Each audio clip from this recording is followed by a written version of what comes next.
জুলাই গণঅভ্যুত্থানের সময় সংঘটিত হওয়া মানবতাবিরোধী অপরাধে অভিযুক্ত শেখ হাসিনার রায় ঘিরে ফের দেখা মিলছে আগুন সন্ত্রাস। শুধুমাত্র রোববার রাতেই 1 ঘন্টায় 2 বাসে অগ্নিকাণ্ডের খবর পাওয়া গেছে, তবে এতে কেউ হতাহতের খবর পাওয়া যায়নি। এর মধ্যে রাত আনুমানিক 10টার দিকে ধামরাইয়ের ঢুলিভিটা বাস স্ট্যান্ডের কাছে একটি বাসে আগুন দেয় দুর্বৃত্তরা।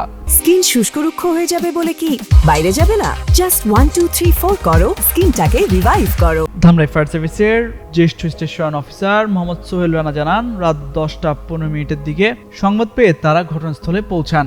বাসের ভেতরে পেছন দিক থেকে আগুন লাগানো হয়েছিল। প্রাথমিকভাবে ধারণা করা হচ্ছে এতে গান পাউডার ব্যবহার করা হয়েছে। এই ঘটনায় জড়িতদের শনাক্তে কাজ চলছে বলে জানায় ধামরাই থানা পুলিশ। এর প্রায় আধা ঘন্টা পর সাভারের বিরুলিয়া বেড়িবাঁধ সংলগ্ন বটতলা এলাকায় অন্য একটি বাসে আগুন দেয় দুর্বৃত্তরা। সাভার মডেল থানার পুলিশ জানায়, রাত 8:30টার দিকে আলিফ পরিবহনের বাসটি পার্ক করে বাড়িতে খাবার খেতে যান মালিক আমজাদ হোসেন।